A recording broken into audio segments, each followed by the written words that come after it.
Welcome back, episode 61, ATD Baseball Podcast.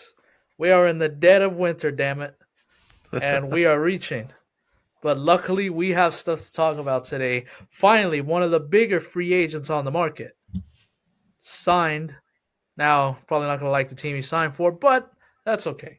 And then, just at the time we're recording this, about a half hour ago, they named the rest of the class of the Hall of Fame in 2024. So we'll talk about that. But before we get to that, gentlemen, how are we doing today? Doing all right. Another day, another episode, and excited to talk Josh Hader and the Hall of Fame here in a little bit. I think we can make this a fun episode, definitely. Even if we're scratching the bottom of the barrel, I think this is going to be a good episode too.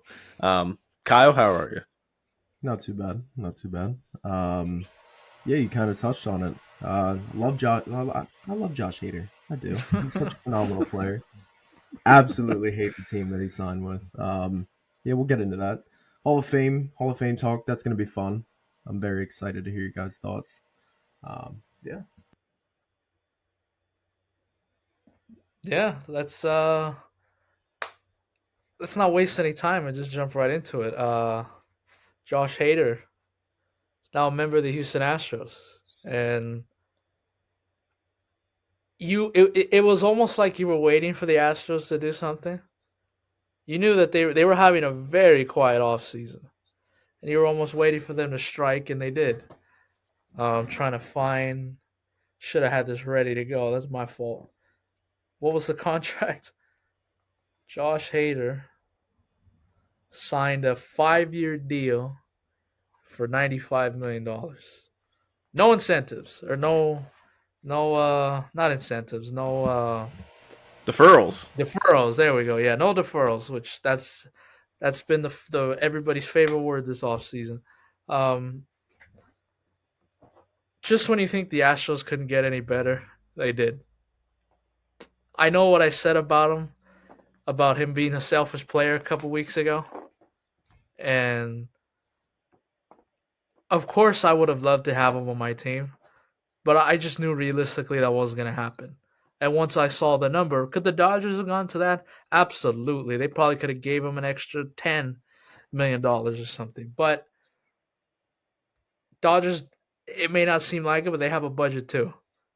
And for the Astros, just my initial thoughts to say you were, this might be the best 1-2 punch for a back bullpen in the league, because you had Ryan Presley, who he's not like, he wasn't struggling to close games or anything. Guy closed out the World Series not too long ago. And now you're taking Josh Hader, who is going to give you 35 to 40 saves a season. This is the best 1-2 punch end of bullpen in the league. And I don't think any other one comes close off the top of my head. But the Astros get their guy and they get better. That's my 2 cents. And not just a 1-2 punch, a 1-2-3 punch, honestly. I mean, Brian Abreu, Right. throw him in there too. Shout out. He followed us and then unfollowed us today. Hey. So we know you saw us. We know you saw us, Brian Abreu. But no, that's like a great 1-2-3 combo right there. One guy's mopping up the 7th, the 8th. Another guy's taking the 9th. Now, whether they use it as a righty-lefty matchup there with Hader and Presley for the 9th inning, or whether it's Hader's job all the time, you feel great about the end of the games for the Astros now. I mean, not that you felt bad before, but you feel really good now. And I mean, hey, he didn't get the largest contract, which I think he wanted for a closer, but he got the second biggest behind Diaz. Diaz was a little crazy, I think, anyway, with the contract he got, my opinion. But I got an interesting take that I want to put out there. I think this is more of a loss for the teams that didn't sign him than a win for the Astros. The Astros didn't need him that badly. The Phillies, the Rangers, there's some other teams that needed him, needed a lockdown closer, and there's not one available on the free agent market. It's kind of rare that you see a lockdown closer become available on the free agent market. Now you can maybe go trade for Emmanuel Clase, but who knows what the asking price is there from the Guardians. So I think this is a bigger loss and a bigger deal that the Phillies, the Rangers, and some of these other teams weren't in on him to get a lockdown guy in their bullpen. The Phillies, this is like their main objective behind signing Aaron Nola, is get a closing pitcher. Get somebody to lock down your bullpen. Craig Kimbrell cost you the season basically at the end of the playoffs last year against the Diamondbacks. He was all right before that. Somehow he was an all-star before that. But the Rangers, we knew it was going to be an issue or something they would try and address this offseason. It was something we talked about all regular season. They had the most blown saves of anybody, I think. Or, at least they had a very bad bullpen. And going into the playoffs, somehow they shored it up and it got put together for the wild card, the divisional series, the championship series, and then the World Series ultimately. But you didn't feel great about it. I can say that. And I think it's a bigger loss for the teams that didn't sign him than the team that did. It was a bigger loss than win for the Astros. Yeah. This is definitely a great signing for Houston. I hate to admit it, but it is.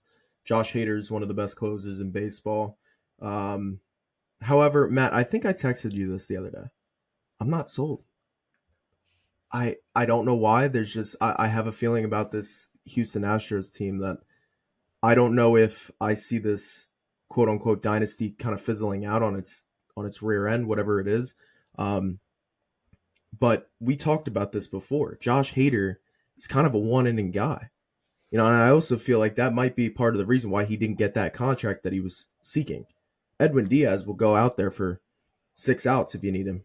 Sometimes even the 7th. I mean, that's the kind of closer that Edwin Diaz is. But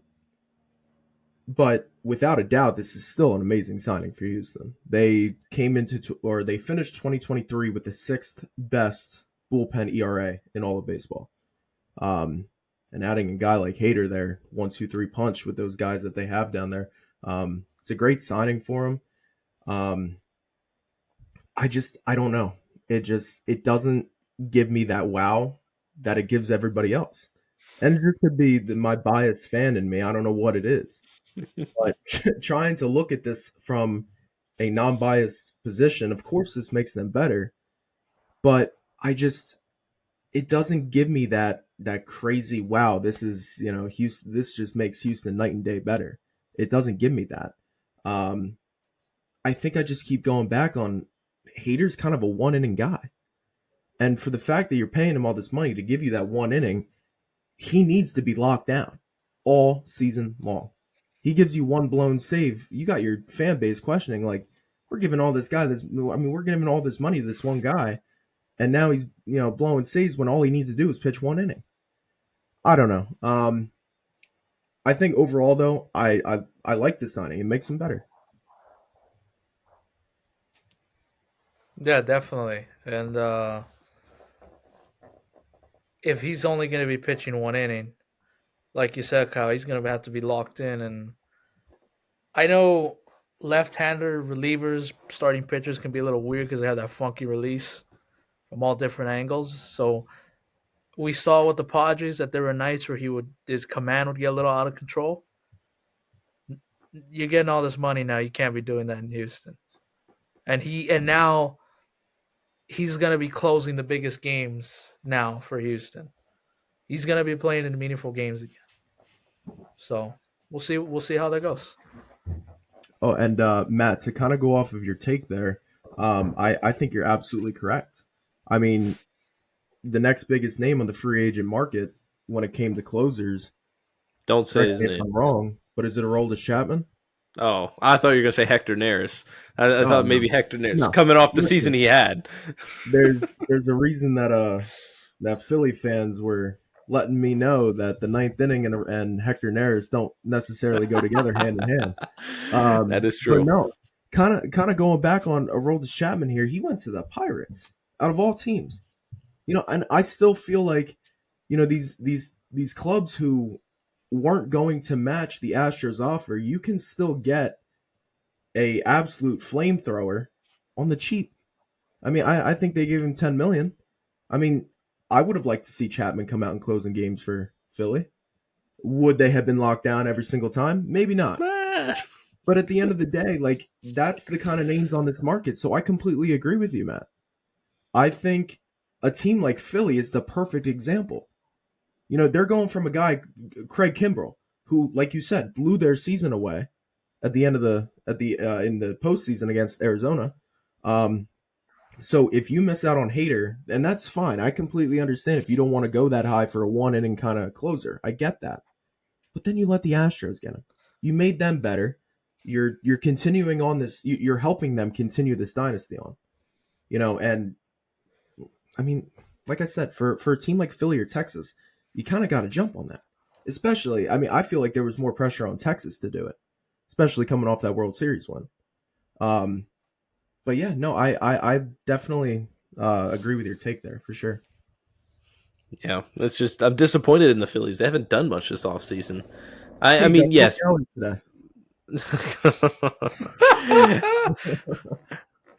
We brought back Aaron Nola, but I know it's a big signing, but like when it's one of your own guys that you're re-signing, it just doesn't hit the same as bringing in a new free agent. Yeah, the team hasn't changed. So it's huge to be able to bring him back, but I just feel like we're not.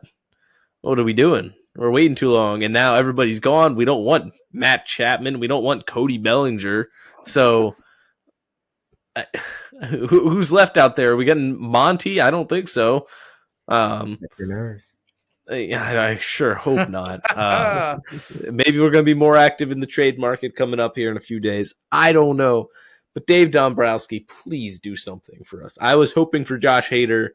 You didn't come through with that. So pull some strings for me, please. Something. But he has already. Bryce Harper, Trey Turner. I know. I'm spoiled. I'm spoiled now. We got big signings like each of the last couple years, and now I'm spoiled and accustomed to it. So welcome to the club, man. Yeah. It's okay. That checkbook is maybe not as wide as it once was. It's okay. All right. I don't know about that. Philly's going cheap now. No. Far from it. They're top 5 in payroll next year, I believe. So right up there with your each of you guys' teams. So I might even be ahead of the Yankees. We're both still ahead of the Dodgers. Yeah. But we don't have to get into how that all works again. We don't want Kyle getting too fired up here. So use your money wisely, kids. You're damn right, Melo. I second that. Don't be like the Mets. Well, bought him a couple prospects there at the trade deadline, but that's about it. Okay, Hall of Fame talk then. Prospects. Yeah, that's right. I am the Rams. I'll sacrifice it for a Super Bowl. Yes. Hall of Famers, a couple got in here. Oh, thank you. Melo and I, yes. Melo and I got on to IG Live soon after it happened to give our thoughts on it a little bit. So we'll reiterate it here, though. But we're going to start fresh with Kyle. We haven't heard what he thought at all of Joe Mauer, Adrian Beltre, and Todd Helton getting in to the National Baseball Hall of Fame. Oh, boy. I'll start off with the easy one, Adrian Beltre. I mean, I don't have to say anything at all. This man deserves exactly what he got. I can't wait to see him getting inducted. I remember watching him growing up. I mean, first off, that makes me feel old. Second off, this guy was a magician over there, man, at the hot corner. He really was. I absolutely loved watching him play. And whenever he came up to bat, you always felt like something was going to happen. That's just how Beltre was. Such a fun guy to watch, and he completely deserves everything he's getting. Todd Helton, this is one that I'm not against. I like Todd Helton. I think he deserves it. But I do want to say I understand the whole Coors Merchant thing, but Todd Helton, no, he's not in that category. He's a phenomenal hitter, phenomenal glove. I absolutely love what I saw out of him growing up, seeing highlights of him, watching him. Just, I mean, it's deserved, man. Going on to Joe Mauer, this is one that I was shocked. Not going to say because I don't think he deserves it, because I do. But I am absolutely shocked to hear that he got in first ballot. I saw that one coming out of left field. Never in my wildest dreams would I thinking he was going to get in first ballot. I'm not against it. I'm not mad. Yeah, I mean, all three of these guys deserve it. I think me personally, my one takeaway from this is I'm shocked that the writers actually put in Mauer first ballot. Yeah, it's kind of crazy to me. Melo? Yeah, honestly, I'm fine with the class. And remember, Jim Leland got in too. Yes. I'm fine with the class. The only rub, if I were to make one on Joe Mauer, he played a lot of years as the DH and first base as well. There were not that many. I'm not saying he didn't play catcher. He didn't play catcher forever, which I know, granted, no catcher really does. But he had a lot of years where he was the DH of the first baseman. I like it. You have two guys. Sorry, Beltre. He's a legend. But you got two guys that have only played for one team. You got Colorado and you got Minnesota. So shout out to the small market teams. They got two more Hall of Famers coming in. Yeah, Todd Helton. If you go look at his stuff, he played well on the road too. Were his stats better, of course, obviously, but so is every great player that played there. There's a reason why it's a hitter's paradise. And I think he should be giving Larry Walker a thank you note right now. Because if Larry Walker's not in, Todd Helton's not in either. Agreed. Sorry. But the Larry Walker getting in, that kind of broke the barrier that, okay, maybe Todd Helton and these other guys will get in. And you saw that today. So I'm fine with the class. Definitely more star-studded than last year's. I'm sorry. I hate to be like that, but it's true. Congratulations to those guys and their families. Well deserved. Yes. I'm going to echo what Melo just said. I don't have an issue with anybody getting in. I think more of the issue could lie with the people who didn't get in yet again. Yes. And I think that probably starts with Billy Wagner. But I got to say first, congrats to Beltre and Joe Mauer. First ballot Hall of Famer is something that's very difficult to do for Major League Baseball. And to get two this year is amazing. You see other legends who get the first ballot Hall of Fame. Like recently we've seen Jeter and Ortiz. And like you look at these guys and they're not quite that level, but still they're elite Major League Baseball talent. And I'm glad that they got honored, the way that they did. Now, the guys who didn't get in, Billy Wagner. Closers still are getting disrespected by the Hall of Fame and sucked in the postseason. You say that? I got to pull up his postseason, a 10 career postseason ERA. That's rough. That's got to be something rough. That's across 14 games, across 11 and 2/3 innings. So, yeah, not too great there. But regular season 2.31 ERA. I mean, as a closer, he's one of the best all time. And he's not going to be, as of this year, he seems like he could get in next year. He's not going to be represented in the Hall of Fame yet. Seems like a bit of a snub. Some of these other guys, like we were talking about on the live, guys like Carlos Beltran, Gary Sheffield there. Those are, you could make the case either way. Gary Sheffield, do you think? He should be in. I hate that he's not in. Kyle's guy, Andrew Jones, for a short time there. He had a stint in the Bronx. A little bit. Actually, a lot of these guys on the ballot have. That is true. But it's a lot of Hall of Very Good, Hall of you were good, pretty good for a while, but you weren't ever like quite elite on the ballot. And then, of course, the Chase steroid Utley, users or Chase Utley is you were all pretty very good good. for a long time. Yes. He didn't get in, obviously, but I don't think anybody was expecting him to get in first ballot. We'll see if he does get in. If he does, it's going to take him a little bit. But I gave my piece on the people who didn't get elected, mostly Billy Wagner. But Kyle, what do you got on those guys? Yeah. I mean, I'm just gonna reiterate what you said. I think Billy Wagner should be a Hall of Famer. He's sixth all time in saves. I think that means something. I really don't have much else to say. I mean, you guys know my stance on the PED users.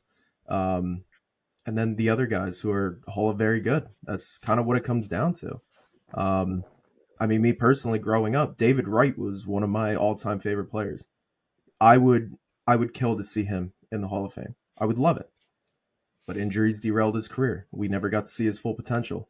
And I feel like that's like some of these guys who we grew up watching, we're going to see more and more of that. Some like injuries, just not enough service time. I think that's what it's going to come down to. And I feel like that's what's going to snub David Wright. Um, yeah, I pretty much my case is for Billy Wagner. I'd like to see him get in.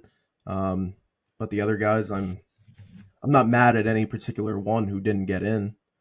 So, I mean, for me, it's just Billy Wagner.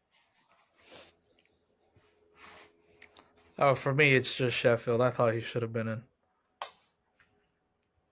500 career home runs. That's not nothing. That is not nothing. Now, Played. it's a He played for a million teams. He did. It was across 22 seasons. I mean, this is him and Beltran are a little bit similar. Now, some of Sheffield's success is spread out. Like, finished third in MVP voting in '92, and then he finished eighth in 2005 with the Yankees. So there's quite a few seasons in between there where he was an all-star or not even an all-star, where like a guy like Carlos Beltran, pull up his stat page here, and he's not been an MVP, 9-time all-star, rookie of the year, 70 career WAR, but like MVP fourth is the highest he's ever finished in a season. Just got a couple of gold gloves to toss in there too. Also played for a million teams, so I don't know if people say it matters. I'm not sure if it does, but it's a tough spot. He's got the Astros there. He's got the cheating scandal on his resume there, 2017. But that's people are going to look at the 70 WAR, and for Gary Sheffield, going to look at the 500 career home runs and say, how are they not in the Hall of Fame? And I mean, maybe you have your reasonings for each. What was that? There's baggage that comes with it for both of them. Yes. Maybe it is Sheffield being on the Mitchell report, or Beltran being 2017, not really having an electric peak. It is just kind of pretty good for a long time. So there's going to be a lot of those guys, though. Like, it's not Hall of Fame worthy in my book if you're just pretty good for a long time. You didn't make that huge of an impact on the game. You were a pretty solid player for like 20 years, and that's how you get, all these huge stats and 70 career WAR. Whereas some of these guys are doing 70 career WAR in 3/4 of the time that you're doing it. And that's obviously way more impressive, but that's what I think the Hall of Fame is more about than playing for 25 years and accumulating all those stats. But that's my book. But to be fair, everybody has their own opinion, and that's why it's voted on by however many different people, so that you can get different opinions on it. So nobody can tell me my opinion's wrong, because I'm sure there's a voter who probably agrees with what I'm saying. And that's the good thing about Wagner and some of these other guys. Beltran, I'll throw Chase Utley in there too. I know they're upset that, I mean, more Wagner was probably upset that he didn't get in, but he'll remember that, listen, there was 3 guys ahead of him that got in. And eventually it gets to the point where it's like, these writers have nowhere else to go with their votes, and they're gonna vote for Billy Wagner. At least you think. But so it's kind of a good thing that you had three guys that got in. You got Helton that got in 79.7%, and then you got Maurer who just got in with 76.1. Those guys are gone now.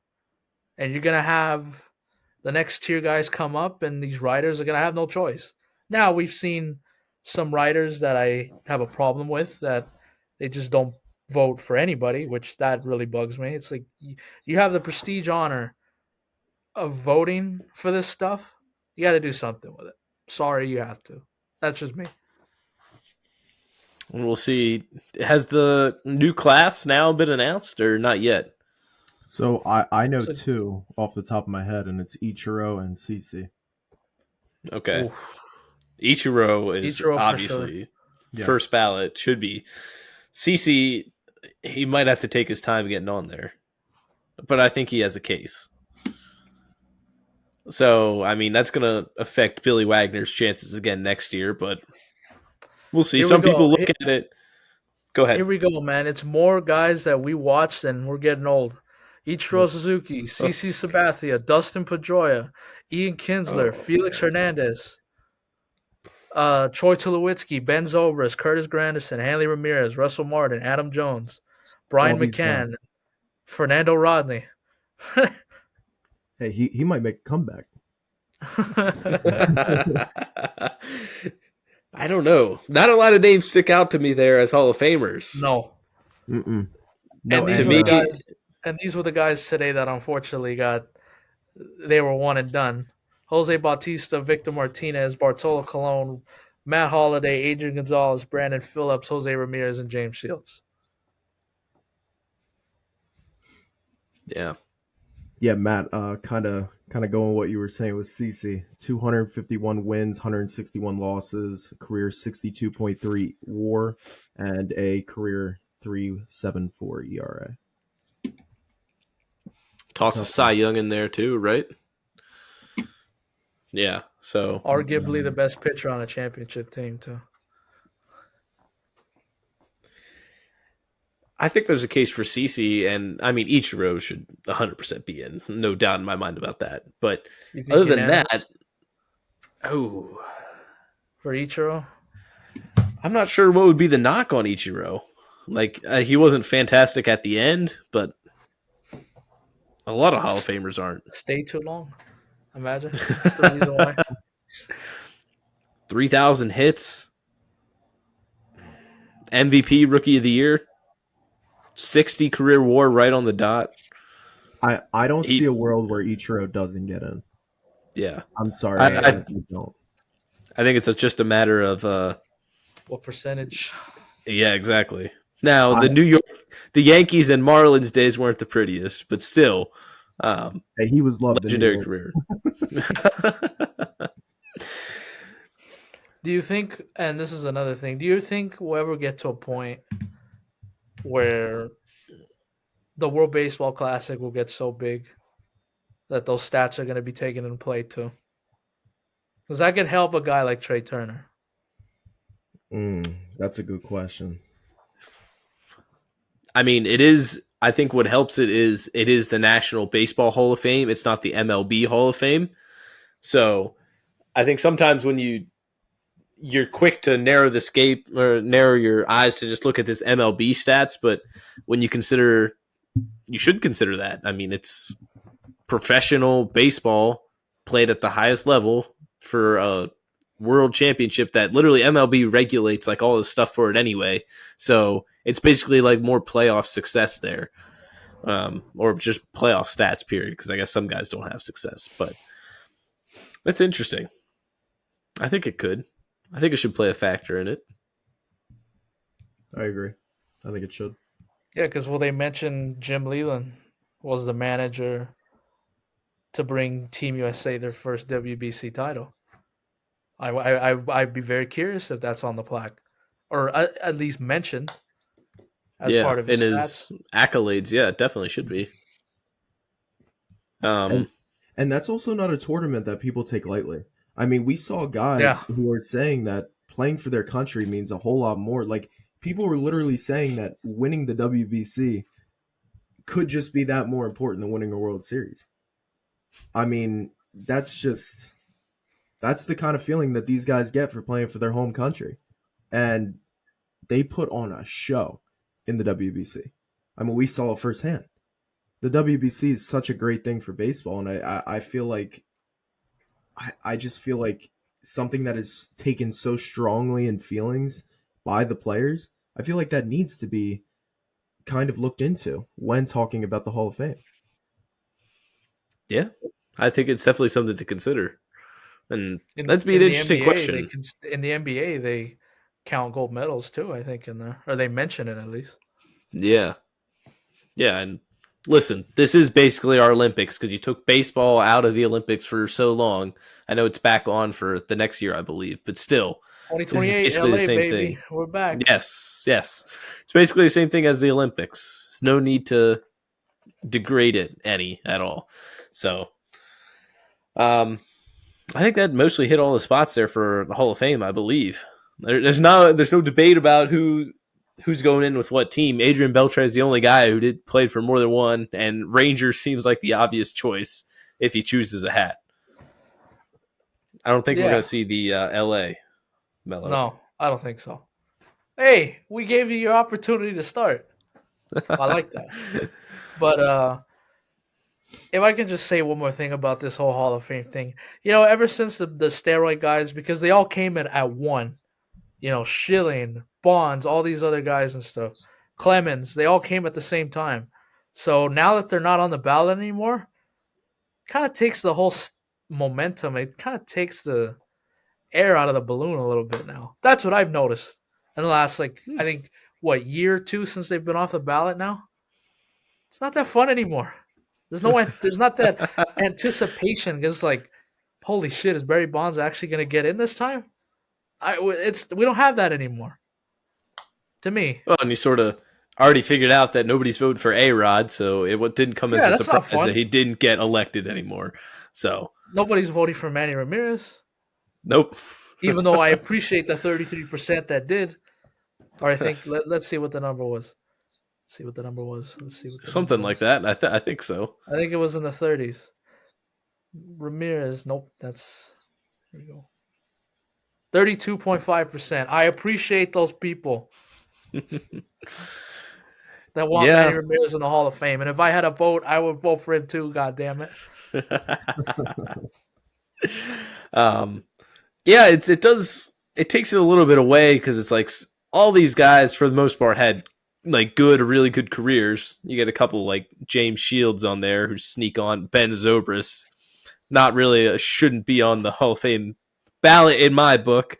Okay, he's But got his most of these rings. guys, yeah, he does. Most of these guys, it's like, yeah, there's a reasonable case for them to be made. I know that you guys want to make it an exclusive thing, which makes sense. I respect that. I'm a small hall guy myself, so, but it's not as exciting when you're trying to figure out if the villains are going to get elected or not. And there's villains in there right now. True. But we can't have the head. We couldn't have the head monster in though. No. That's and Kyle's then, fault. and then the next couple of years, we're Please. gonna have guys that are for sure shoo-ins. Pujols, Cabrera. We're coming up Ichiro next year, so it's like the whole buildup of the Hall of Fame announcement. It's not gonna be there for these next couple of years because we're gonna have guys that are for sure Hall of Famers, and then everyone else. Yeah.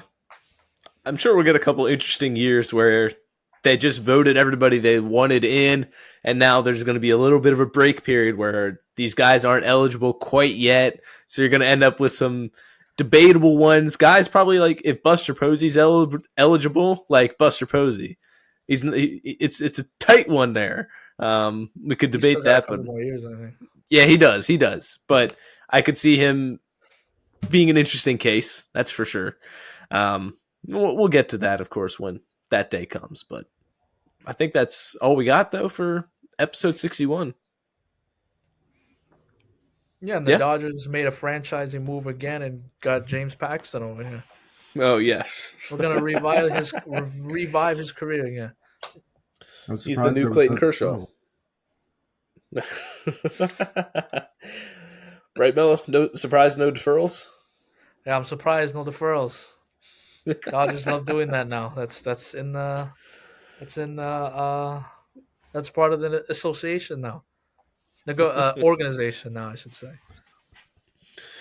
Yeah, it was such a big organizational changing move that we can't not talk about James Paxton Exactly. signing with the Dodgers. So Come on now, that's the big maple. that is the big Absolutely. maple. Can't knock him. You got to stay with your Yankees, if I Damn right believe, he right? did. You are damn Yeah. right he did, and we loved every minute of it. It's okay. He could Yeah, be and the then big, he can be the big surfboard now. It's okay. Yes. That just doesn't feel right. James Paxton in LA doesn't seem like a perfect fit in my book, but That's what I felt when he came to the Yankees. It didn't look right. It didn't feel right. But I'm gonna tell you one thing, Melo. If it feels like anything it did when he was in New York, you're gonna love him. I promise. Can't wait to find out. There you go. So yeah, it's gonna be an end to episode 61 here, and we'll be back next week for another episode. See ya. Adios.